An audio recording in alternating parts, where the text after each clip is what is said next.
My name is Gloria, and I'm 32 years old. As an elementary school art teacher, my creative spirit has always clashed with my mother's rigid expectations. I never imagined she would stand in the middle of my first gallery exhibition and announce, "I'm ashamed to have a child like you." In that moment of public humiliation, something inside me both broke and awakened. What I chose to do next would change not only my life, but the lives of many others. If you're watching this, drop a comment letting me know where you're viewing from. Hit subscribe if you've ever felt the sting of family judgment, and stay tuned to see how I transformed my deepest pain into my greatest purpose. I grew up in an affluent Boston suburb where appearances mattered more than authenticity. Our Tudor-style home with its manicured lawn and designer furniture was the perfect backdrop for my mother's carefully cultivated image. Evelyn Carter was a powerhouse corporate lawyer known for her sharp mind designer suits and uncompromising standards. My father Thomas worked as a financial analyst at a prestigious firm, but always seemed to exist in my mother's shadow, rarely challenging her decisions or defending alternative viewpoints. From my earliest memories, I knew I was different from what my mother wanted. While she arranged playdates with the children of other professionals and enrolled me in etiquette classes, I was happiest sitting alone under our backyard maple tree, with my sketchbook drawing fantastical creatures and vibrant landscapes that existed only in my imagination. "Gloria, you're wasting time again," she would say, confiscating my art supplies. "You could be practicing piano or reading those advanced mathematics books I bought you." When I was 7, my art teacher, Mrs. Reynolds, called my parents for a conference to discuss what she called my extraordinary talent. She showed them a portfolio of my work and suggested special classes at the local art center. "That's very nice," my mother said with a tight smile. "But Gloria needs to focus on academics. Art is a lovely hobby, but it won't provide a stable future." On the drive home, she explained her vision for my life: an Ivy League education, law school like her, or perhaps business school followed by a prestigious career with financial security and social standing. Art had no place in this carefully plotted journey. My father occasionally showed interest in my creative pursuits, sneaking me new colored pencils or art books, but always when my mother wasn't looking. "Your drawings are beautiful, sweetheart," he would whisper, "but maybe don't show your mother right now.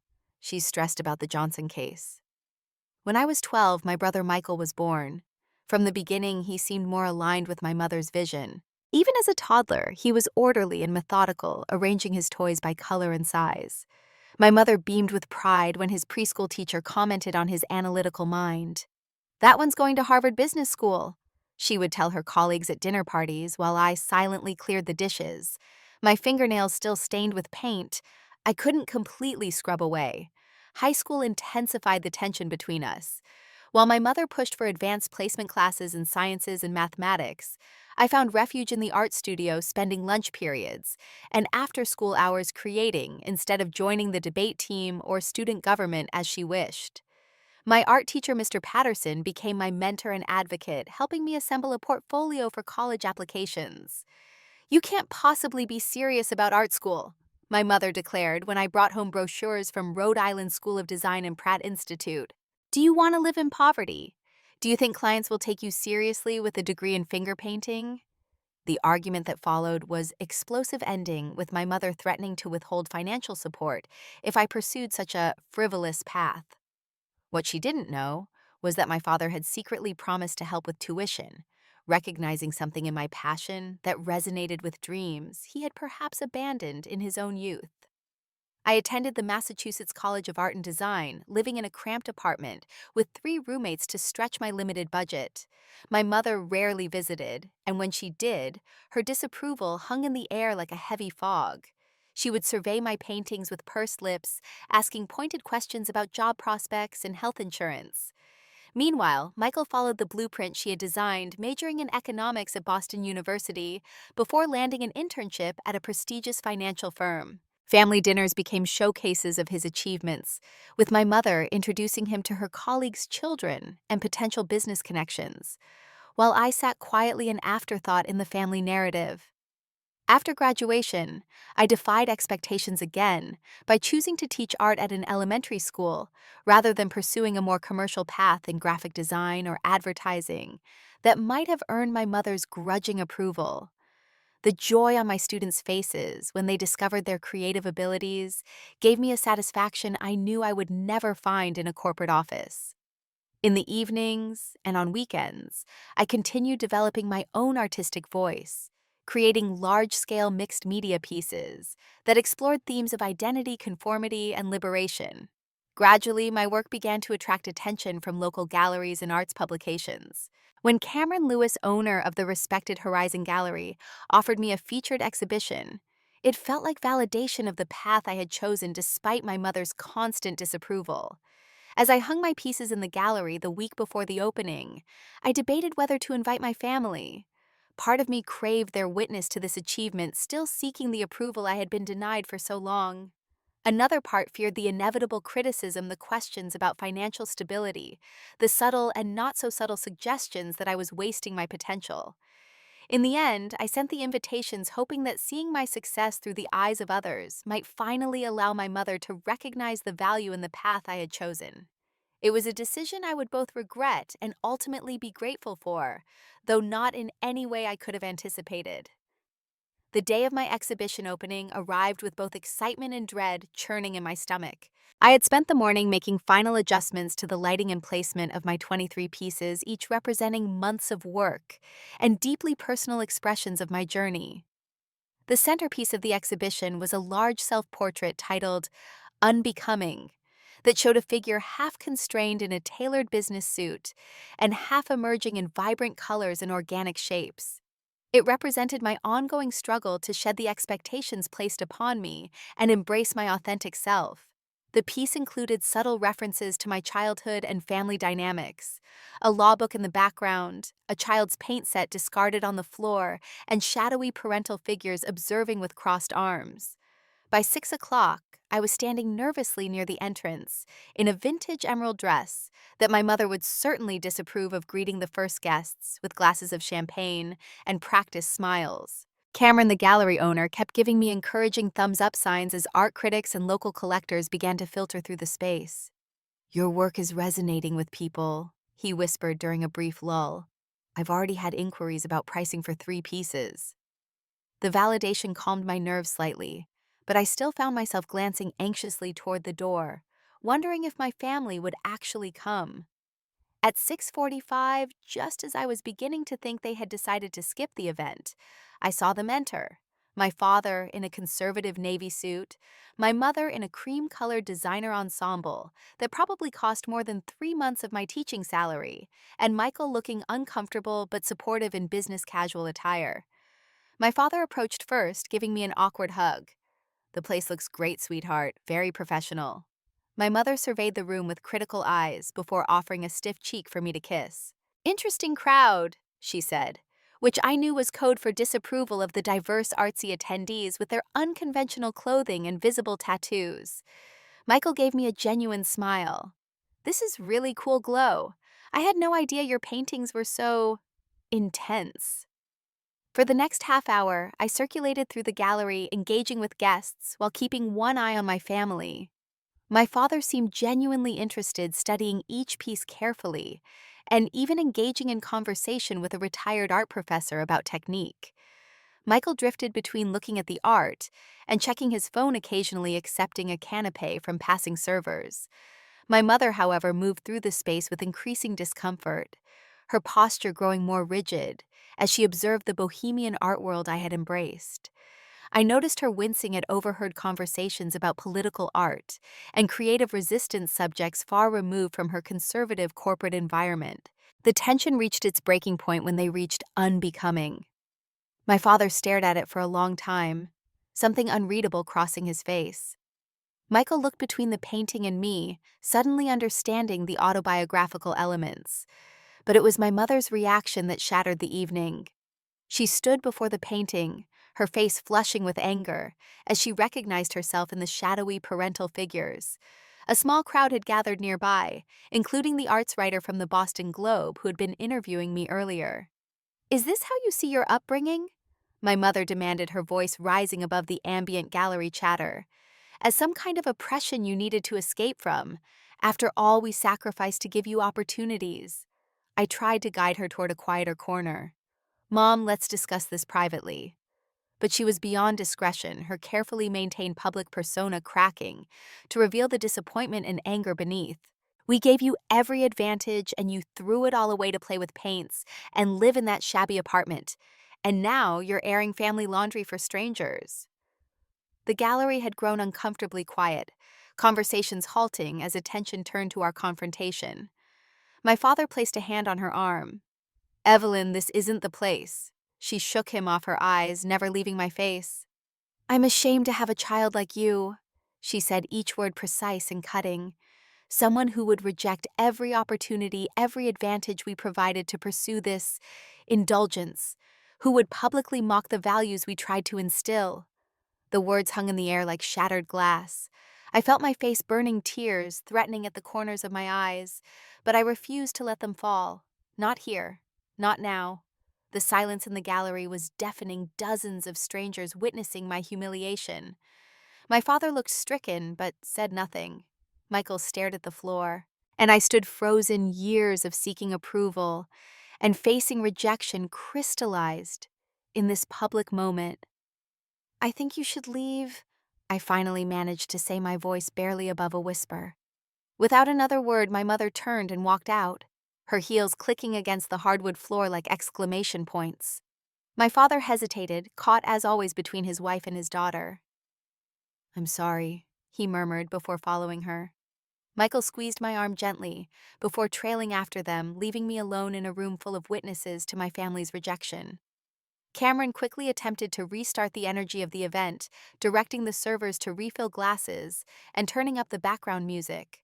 Art should provoke emotion, he announced to the room, and clearly Gloria's work has tremendous emotional power. It was a valiant effort, but the damage was done. I managed to maintain my composure for another 20 minutes, mechanically responding to sympathetic comments and avoiding discussion of the incident. Then, pleading a migraine, I slipped out the back entrance of the gallery and fled to my apartment, leaving Cameron to oversee the remainder of the opening. Alone in my small living room, surrounded by art supplies and half-finished canvases, I finally allowed myself to collapse into gut-wrenching sobs that felt torn from the deepest part of me. Years of seeking approval, of trying to balance authenticity with my mother's expectations, had culminated in this public declaration of her shame. And despite all my efforts to build an independent identity, her words had the power to devastate me completely. The days following the gallery incident passed in a blur of solitude and emotional turbulence. I called in sick to school, unable to face the cheerful curiosity of my students or the concerned questions of colleagues who might have heard about the disastrous opening. Instead, I huddled in my apartment with the blinds drawn, ignoring the persistent buzz of my phone as messages accumulated. Sleep came in fitful bursts, interrupted by dreams where I stood naked in the gallery while faceless critics pointed and laughed. I would wake, gasping, my mother's words echoing in my mind, I'm ashamed to have a child like you. In my lowest moments, I wondered if she was right. Had my pursuit of art been selfish and irresponsible? Should I have followed the path she laid out, suppressing my creative impulses for the security and status she valued? These questions led me down painful memory lanes. My 10th birthday, when I'd asked for art supplies and received an encyclopedia set instead. The high school art show where my parents were the only ones who didn't attend. The graduation from art school where my mother had commented that it wasn't too late to apply to law school. Each memory reinforced the message that my choices were disappointing. My passion misguided my very self, somehow wrong. On the third day, my best friend Zoe used her emergency key to enter my apartment after I had ignored her texts and calls. She found me unwashed, surrounded by empty cereal boxes and used tissues. Oh, Gloria, she sighed, setting down bags of groceries. I heard what happened. The whole arts community is talking about it. The thought of being the subject of gossip sent a fresh wave of humiliation through me. Great. So now I'm not just a disappointment to my family, but also a pathetic spectacle to everyone else. Zoe began opening curtains and windows, letting fresh air into the stale apartment. That's not what people are saying at all. They're appalled by your mother's behavior, not yours, and your work is getting incredible attention. She showed me messages from mutual friends expressing support and indignation on my behalf. More surprisingly, she pulled up reviews of the exhibition online. The Boston Arts Review had published a glowing critique that mentioned the incident. Carter's powerful exploration of identity and constraint gained unexpected resonance when real-life family drama echoed the themes of her work, particularly the stunning centerpiece, Unbecoming. People are connecting with your vulnerability, Zoe explained as she forced me into the shower. Cameron says there's been more interest in your pieces than any debut show he's hosted in years. Later clean and somewhat more composed, I sat with Zoe at my small kitchen table eating the homemade lasagna she had brought. Your mother had no right to speak to you that way, she said firmly. Not in private and certainly not in public. She's been speaking to me that way my entire life, I replied, just usually without an audience. And that makes it okay. The question hung between us. Despite everything, some part of me still sought my mother's approval, still believed that her judgment carried weight. The realization made me angry. At her, but also at myself for giving her such power over my sense of worth. Over the next few days, I began venturing back into my routines. I returned to teaching, finding solace in the uncomplicated joy my students took in creating.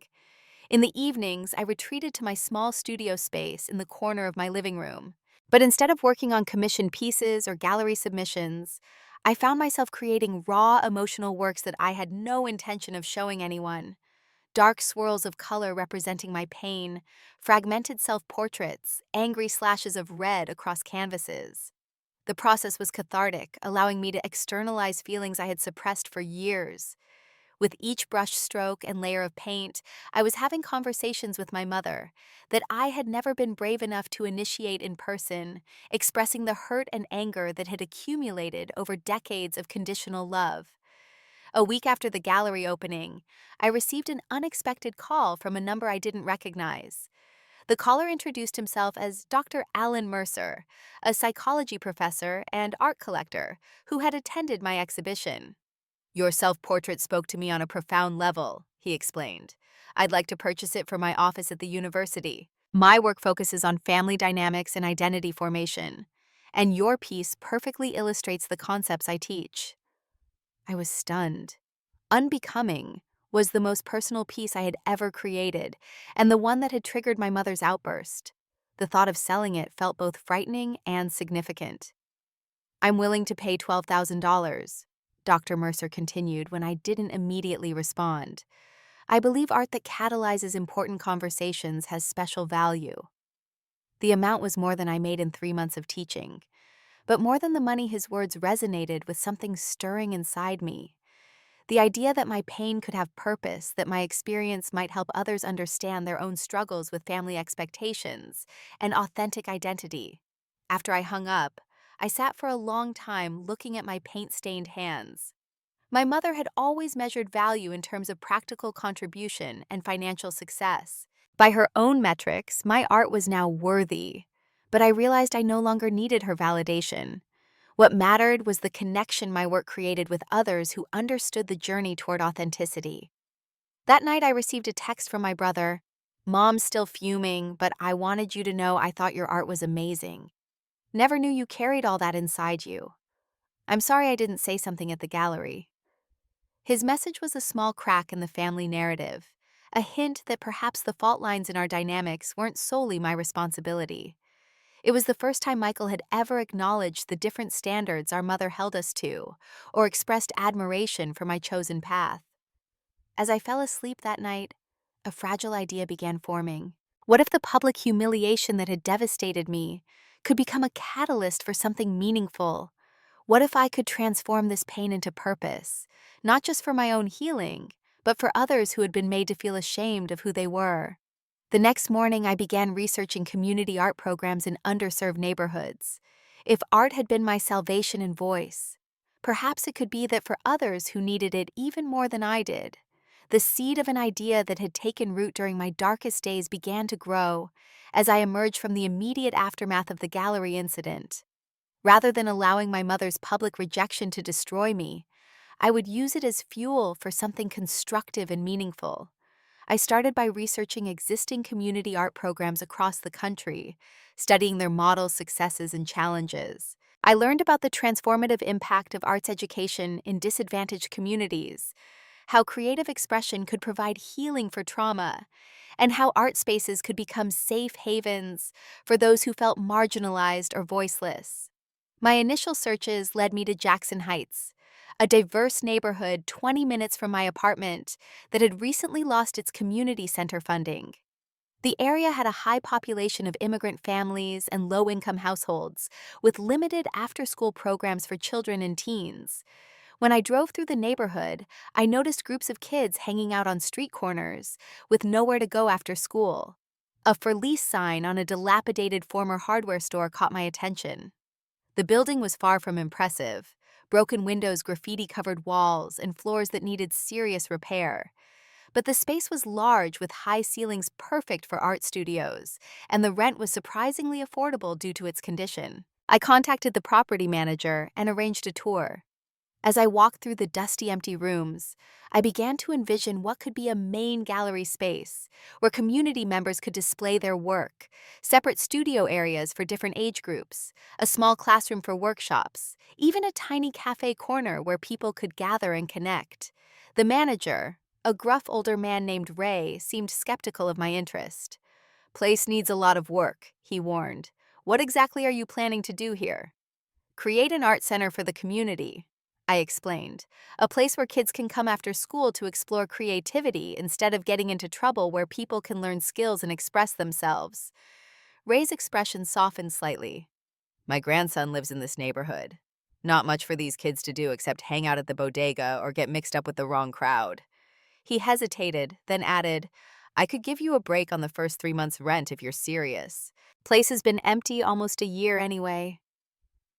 That conversation was the first step in a journey that would consume my life for the next several months. I began by creating a detailed business plan, drawing on skills I had reluctantly learned in the single business course my mother had insisted I take during college. I researched grant opportunities for arts education and community development, spending late nights after teaching to complete applications. I reached out to local community leaders, including Pastor Martinez from the neighborhood church and Ms. Williams, the principal of the nearby elementary school. Their enthusiasm for the project validated my instincts. This community needed and wanted an art space for its young people. "Our children have so much to express, but no outlet for it," Ms. Williams told me during our meeting. "Many of them face challenges at home: poverty, language barriers, parents working multiple jobs. Art could give them a voice and a safe place to process those experiences." With letters of support from community leaders, I applied for a modest grant from the Metropolitan Arts Foundation. To my shock and delight, they approved funding of $25,000, a fraction of what I would need for the full vision, but enough to begin renovations and purchase basic supplies. I was also able to secure donations of used art supplies from several schools in wealthier districts that were upgrading their programs. My fellow art teachers rallied to the cause, organizing supply drives and volunteering their expertise for future workshops. Throughout this planning phase, I had minimal contact with my family. My father called once, his voice hesitant, as he asked how I was doing. "Your mother just needs time," he said, the familiar refrain of my childhood. "She has her way of seeing things." "And I have mine," I replied, no longer willing to accept the implication that her perspective was the correct one, and mine the deviation. My brother Michael was more supportive, meeting me for coffee and listening with genuine interest as I explained my vision for the community art center. "This is really impressive, Glow," he said. "You're taking something awful and creating something beautiful from it. That's more strength than I think I'd have." His words meant more than he knew. For years, I had seen myself as the family failure, while Michael was the success story. Now, I was beginning to recognize different forms of strength and different measures of accomplishment. As word of my project spread through my network, I was touched by the outpouring of support. Former art school classmates offered to teach workshops. A friend who had become an architect provided free consultations on the building renovation. Another friend who worked in marketing helped design a logo and website for what we were now calling Phoenix Art Space, a name that resonated with the theme of rebirth from ashes. The most unexpected support came from Cameron, the gallery owner, who had witnessed my humiliation. He not only purchased one of my pieces for his personal collection, but also connected me with several of his wealthy clients who made significant donations to the project. "What your mother did was cruel," he told me over coffee. "But it's created a ripple effect of goodwill that might not have happened otherwise. Sometimes our deepest wounds become our greatest gifts to the world." His words stayed with me as I poured my energy into transforming both the physical space and my own relationship with the pain of that night. Each time I wrote a grant application explaining my motivation for creating the center, each time I shared my vision with potential donors or volunteers, I reclaimed the narrative of that public humiliation and reshaped it into something purposeful. By the time I signed the lease on the building, I had raised nearly $70,000 in grants donations and in-kind contributions, far more than I had dreamed possible when I first conceived the project. More importantly, I had built a network of supporters who believed in both the project and in me. As I stood in the empty building on the day I received the keys, I felt something I hadn't experienced in years, a sense of purpose completely untethered from my mother's approval. For the first time, I was creating something that was entirely mine, measured by standards I had chosen valued for the impact it would have on others, rather than for how it reflected on my family name. With the lease signed and initial funding secured, it was time to begin the physical transformation of the space. Looking around at the peeling paint, broken floorboards, and shattered windows, I knew I had an enormous task ahead. But I also knew I wasn't alone, and that every drop of sweat would be an act of reclamation, of the building of my passion, and of my sense of self-worth. The transformation of the abandoned hardware store into Phoenix Art Space became my salvation. Each day after finishing my teaching job, I would drive straight to the building and work until late in the evening, often forgetting to eat as I immersed myself in the renovation. The first weeks were dedicated to cleaning and demolition. Wearing a dust mask and heavy gloves, I tore out rotting drywall, removed rusty shelving units, and swept decades of dust and debris from every corner. The physical labor was exhausting but cathartic, allowing me to channel my lingering anger and hurt into productive action. Word of the project spread through the neighborhood, and soon I had unexpected help. Marco, a local handyman, stopped by after noticing the activity in the long vacant building. "My kids need something better to do after school," he explained, offering his skills for much less than his usual rate. 2 days later, he brought his teenage sons, both of whom had gotten in trouble for graffiti. I put them to work painting the newly repaired walls, legitimizing their artistic impulses in a way their previous tagging could not. Other community members began to appear. A retired shop teacher who could repair the antique wooden floors, a group of mothers who brought homemade tamales and helped clean teenagers curious about what was happening in their neighborhood. Many offered to volunteer in exchange for future art classes, or simply because they wanted to be part of something hopeful in a community that had seen too many resources disappear.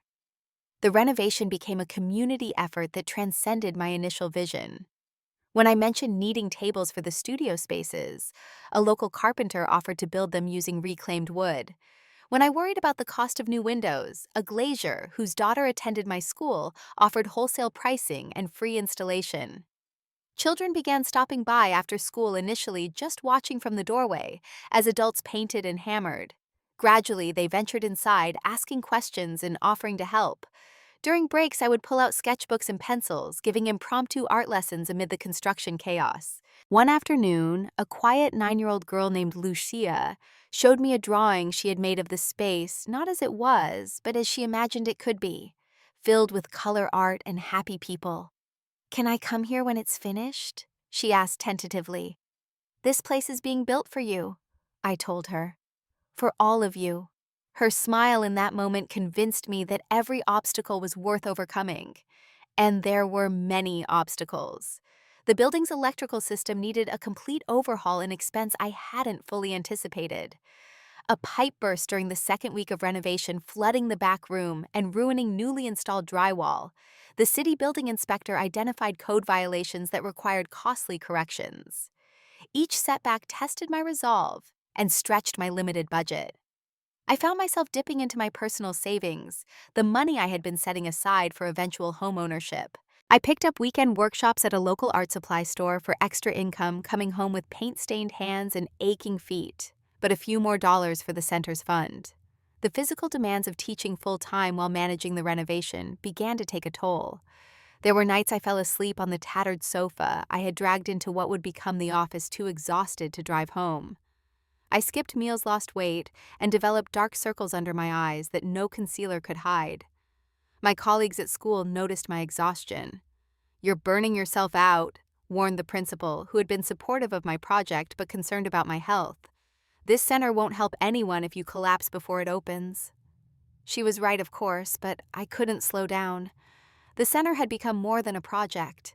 It was my response to my mother's public rejection, my proof that I could create something valuable on my own terms. Each painted wall, each repaired floorboard felt like a direct rebuttal to those devastating words, "I'm ashamed to have a child like you." Just when the financial strain was becoming critical, an unexpected breakthrough occurred. I had given an interview to a small local newspaper about the center, explaining its mission to provide arts education to underserved youth. The article mentioned my background as an artist and teacher, but made no reference to the gallery incident that had catalyzed the project. 3 days after the article appeared, I received a call from Joseph Kim, the owner of a successful tech company headquartered in the city. His assistant explained that Mr. Kim had grown up in Jackson Heights and was interested in supporting community initiatives in his former neighborhood. "Mr. Kim would like to offer a matching grant of $50,000 for your project," the assistant informed me. "He believes strongly in the power of arts education to change lives." The news left me speechless. With this funding, I could complete the renovation properly, purchase high-quality supplies, and even hire part-time staff to help manage the center after opening. It was more than a financial lifeline. It was validation that others believed in my vision. When I shared the news with the volunteers who had become integral to the project, the celebration was spontaneous and joyful. Marco and his sons hung a hand-painted Phoenix Rising banner across the front of the building. The neighborhood mothers brought a cake decorated with paintbrushes made of frosting. Even Ray, the property manager, stopped by with a bottle of champagne. "Knew you were going to make something special here," he said gruffly, trying to hide his pride in the transformation. As the physical space neared completion, I began focusing on programming and the grand opening event. I developed curricula for different age groups, scheduled volunteer teachers, and created systems for registration and attendance. Every decision was informed by my years of teaching experience and my own journey as an artist seeking voice and validation. Throughout this intense period, I had maintained minimal contact with my family. My father called occasionally, always careful to avoid mentioning my mother or the gallery incident. My brother visited the center once during renovation, bringing lunch and rolling up his sleeves to help paint for a few hours. "Mom asks about you," he mentioned casually as we worked side by side. "She'd never admit it, but I think she regrets what happened." I continued painting without responding. My mother's regret, if it existed, was no longer the validation I sought.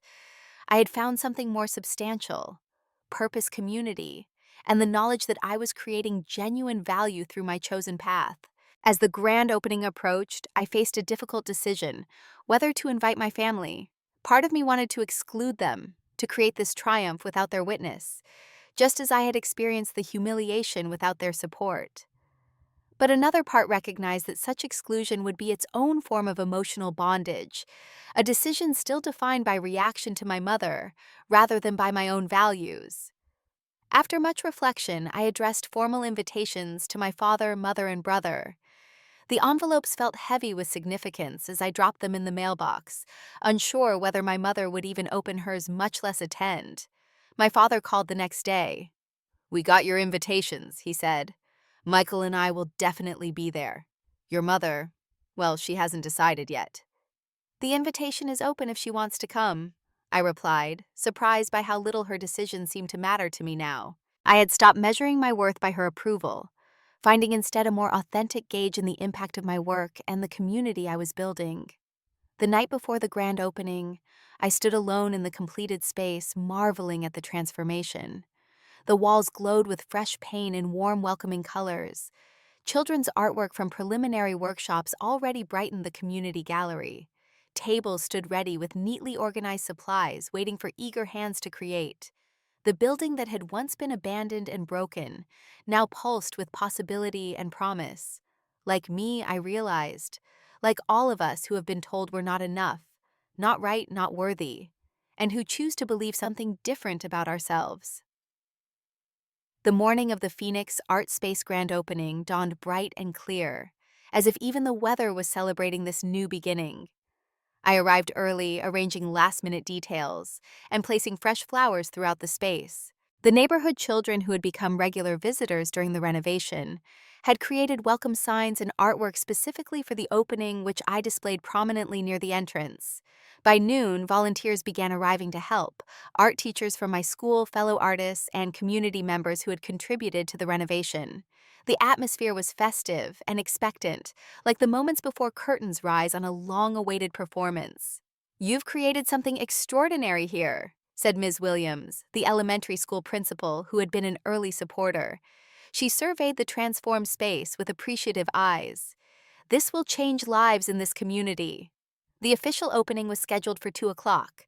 As the hour approached, I changed into a simple but elegant blue dress, not to impress anyone, but to honor the significance of the day. I had invited local officials, educators, arts administrators, donors, and media representatives, in addition to community members.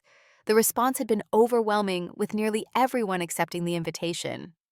At 1:45, my father and brother arrived, both dressed formally, and carrying a large gift-wrapped package. "This is incredible, Gloria," my father said, embracing me with genuine pride. "What you've accomplished here. I've never seen anything like it."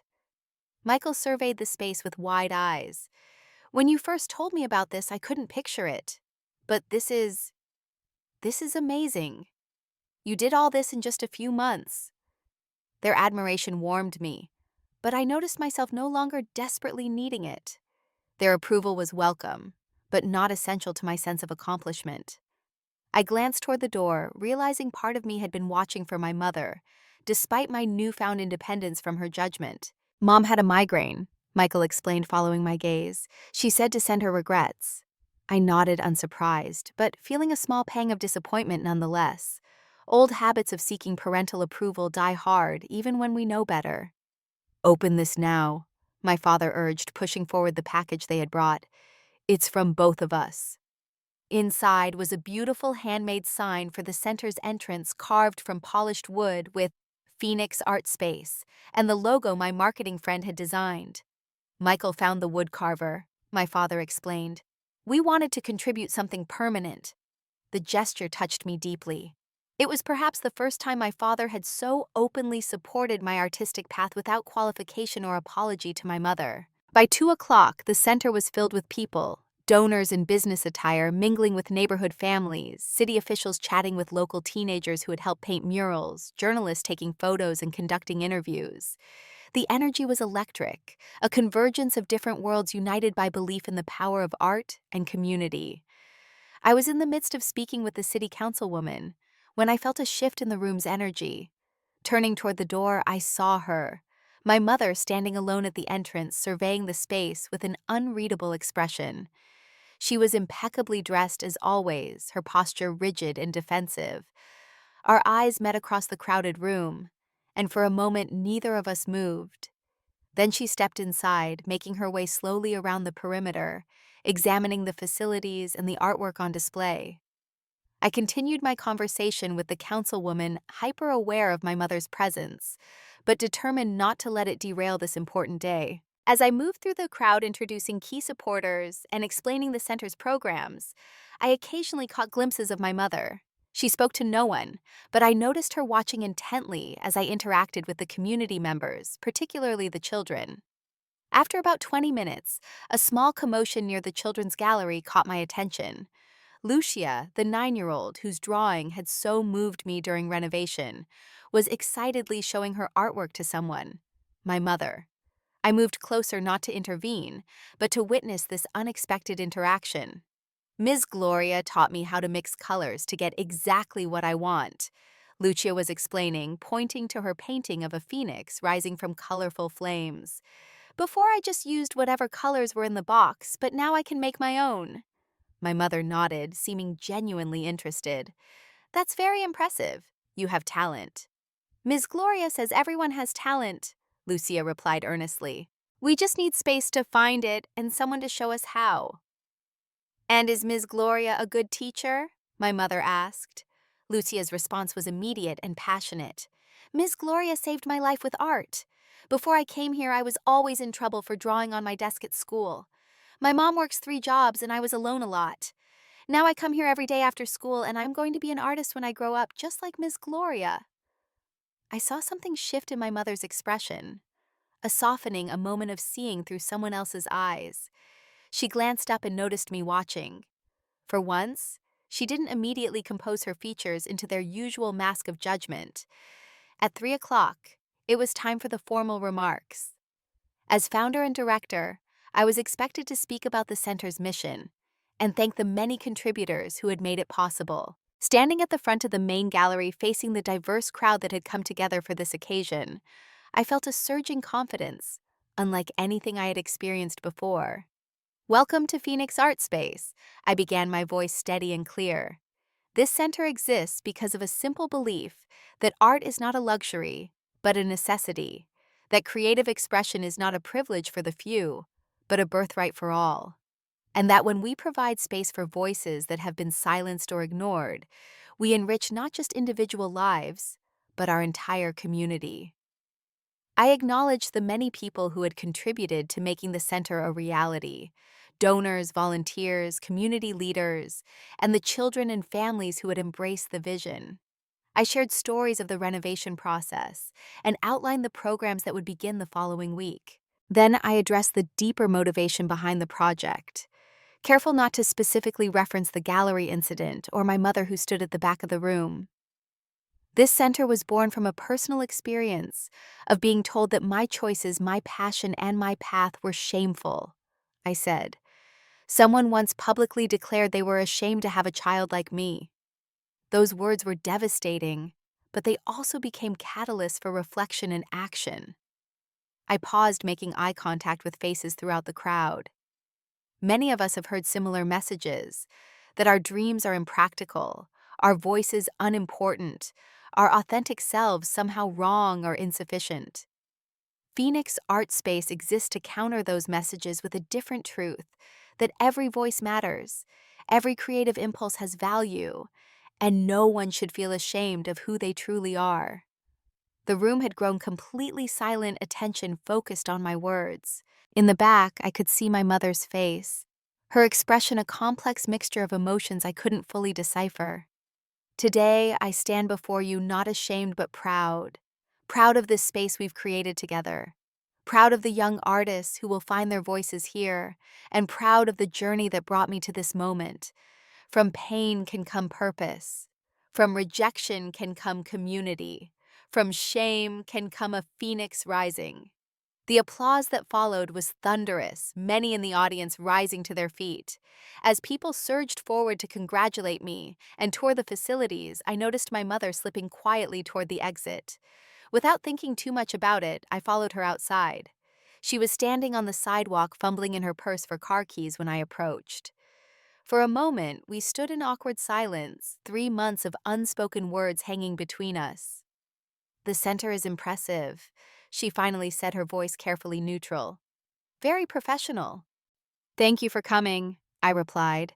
I wasn't sure you would. She looked at me directly, then her composure slipping slightly. Your father insisted. He said I owed it to you after what happened. And what do you think? I asked, no longer afraid of her answer. Do you still feel ashamed of me? My mother glanced back at the building with its colorful sign and the steady stream of people entering and exiting.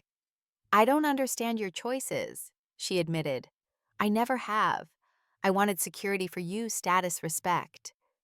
I have those things, I said quietly. Just not in the form you recognize. She seemed to struggle with her next words. That little girl inside, she said you saved her life with art. The concept seemed to both perplex and move her. Is that true? Art saved my life too, I told her. It gave me a voice when I felt silenced, value when I felt worthless, purpose when I felt lost. That's what I'm trying to share here. My mother nodded slowly, not quite agreement, but perhaps acknowledgement. I still think you could have done more with your talents, gone further, been more successful. The old criticism might once have crushed me. Now it simply washed over me, a familiar wave that no longer had the power to pull me under. Success looks different to different people, Mom. This is what it looks like to me. We stood in silence again, both recognizing that we had reached an impasse that wouldn't be resolved in one conversation. The chasm between our values and perspectives was too wide to bridge quickly, if ever. But something had shifted. I no longer needed her to cross over to my side to validate my choices. "I don't need your approval anymore," I said gently. "But I would welcome your respect if you can find it in yourself to offer that." Her posture stiffened slightly, the corporate lawyer reasserting herself. "I've always respected determination and hard work. You've certainly demonstrated both here." It wasn't the warm maternal embrace some might dream of, but from my mother it was significant. A small acknowledgement of worth on my own terms, rather than hers. We would never have the relationship portrayed in greeting cards or television movies, but perhaps we could build something more honest, a relationship between adults with different values, but mutual recognition of each other's humanity. "Will you come back?" I asked. "For the student exhibition next month or one of the community workshops?" She hesitated, then gave a small nod. "Perhaps. I'll look at my calendar." It wasn't a promise, but it was an opening, a crack in the wall of judgment that had separated us for so long. As she walked to her car, I felt neither the desperate hope for approval that had defined so much of my life, nor the bitter satisfaction of proving her wrong. Instead, I felt something new, peace with the complicated, imperfect relationship we had, and freedom to return to the celebration inside without carrying the weight of her opinion. I turned back toward the Phoenix art space where my real triumph waited, not in winning my mother's approval, but in creating something true to my values that would outlast this day and make a difference in countless lives, including, most importantly, my own. 6 months after the grand opening, Phoenix Art Space had become an integral part of the Jackson Heights community. What began as my personal response to public humiliation had evolved into a thriving creative center, serving over 200 children and adults weekly through classes, open studio sessions, and exhibitions. The physical space continued to evolve with each improvement, reflecting the needs and input of those who used it. The once empty walls now displayed a rotating gallery of student artwork, community projects, and occasional professional exhibitions. The worn floors had been refinished to a warm glow that bore the beautiful marks of creative activity, paint splatters, clay dust, and the constant movement of eager participants. Our programming had expanded beyond my initial vision. In addition to traditional visual arts classes, we now offered digital media workshops for teenagers, family art therapy sessions facilitated by a volunteer counselor, and a popular senior citizens painting group that met twice weekly. Each program emerged organically from community needs and interests, making the center truly responsive to those it served. My own artwork had taken an unexpected turn during this period. The raw emotional pieces I had created in the aftermath of the gallery incident had evolved into a series exploring themes of healing identity and community. This new collection, titled After the Ashes, had attracted attention from galleries and critics who appreciated the authentic journey it represented. Cameron, the gallery owner who had witnessed my humiliation and supported my recovery, offered to host an exhibition of this new work. "Your art has matured," he told me during a studio visit. "There's a depth and universality to it now that transcends personal narrative. You've alchemized pain into something powerful." The exhibition opened to positive reviews and strong sales, establishing me as a serious artist beyond my role as a teacher and community organizer. The Boston Arts Review described my work as a testament to resilience and the transformative power of creative expression, words that echoed my mission for Phoenix Art Space. My professional success was deeply satisfying, but the most profound changes had occurred in my personal life and relationships. The experience of building something meaningful from my deepest pain had fundamentally shifted my sense of self-worth and purpose. I no longer measured my value against my mother's standards or sought validation from sources unwilling or unable to provide it. This newfound security allowed me to relate differently to my family. My father had become a regular visitor to the center, initially coming alone, but eventually bringing small groups of colleagues and friends to see what his daughter had created. His pride was evident in these tours, during which he would point out features of the space and explain programs with the enthusiasm of a true believer. "I always knew you had something special," he told me after one such visit. "I just didn't have the courage to stand up for it when it mattered." "I'm sorry for that, Gloria." His apology, though late, helped heal a wound I had carried since childhood, the pain of his silence in the face of my mother's criticism. We began building a relationship independent of my mother's influence, discovering shared interests and perspectives neither of us had recognized before. My brother Michael underwent his own transformation during this period. After witnessing both my mother's cruelty and my subsequent triumph, he began questioning the prescribed path he had followed so dutifully. He enrolled in evening classes in environmental science, a subject that had always fascinated him, but that our mother had dismissed as impractical. "Watching you follow your passion made me realize how much I've been living someone else's dream," he confessed over coffee one afternoon. "I don't want to wake up at 40 and wonder whose life I'm living." Michael became a regular volunteer at the center, teaching a weekly workshop on environmental art for elementary school students. The joy he found in this work seemed to awaken something long dormant in him, a creative spark that had been suppressed under the weight of expectations. The most complex evolution occurred in my relationship with my mother. After her appearance at the opening, she maintained a cautious distance, neither fully embracing the center nor openly criticizing it. She sent an anonymous donation in December, anonymous to others, but I recognized the precise amount as significant.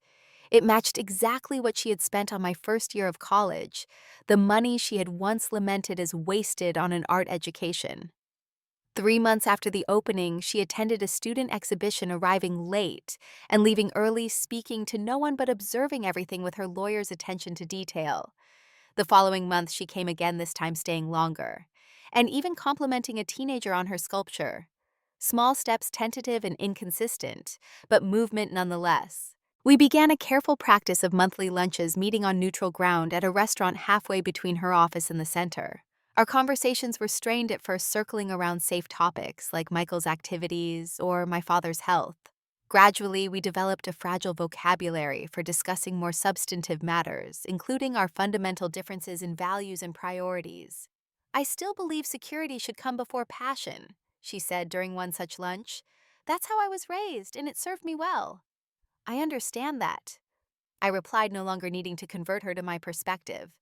"But for me, passion is security. When I'm creating, when I'm teaching others to create, I feel grounded in a way that no corner office or investment portfolio could provide." She didn't agree, but she listened, perhaps for the first time truly hearing me rather than simply waiting to counter my views with her own.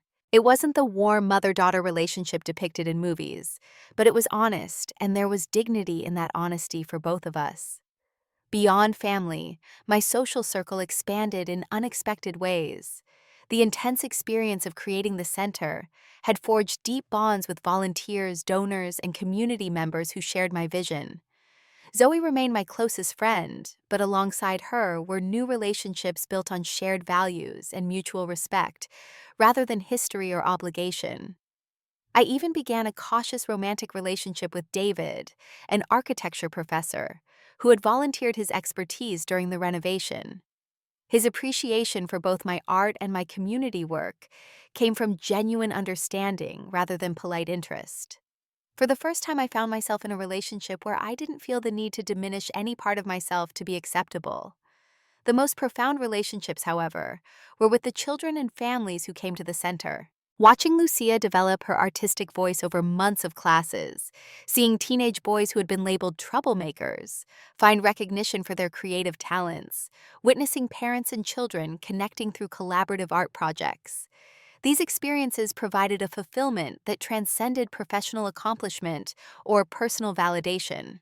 One Thursday afternoon, during an open studio session, I overheard a conversation between two mothers watching their children paint. "This place has been such a blessing," one said, "before Jamal was getting in fights after school, angry all the time. Now he can't wait to get here, show Ms. Gloria his new ideas. Same with my Sophia, the other replied. Her teacher says her focus in school has improved too. Something about art helps these kids make sense of their lives. Their words captured exactly what I had hoped to achieve. Not just a place for art instruction, but a space for transformation, where creative expression could heal wounds and build resilience, similar to what art had done for me. As I reflected on the journey from that devastating moment in the gallery to the thriving community I now help nurture, I recognized that my mother's public rejection had ultimately been a gift, though a painful one. It had forced me to decide once and for all whose voice would define my worth, hers or my own. In choosing my own voice, I had found not just personal healing, but a calling that extended far beyond myself. The words, "I'm ashamed to have a child like you," no longer echoed in my mind with their original power. Instead, I heard the voices of children proudly sharing their artwork of parents, expressing gratitude of community members, finding connection through creative expression.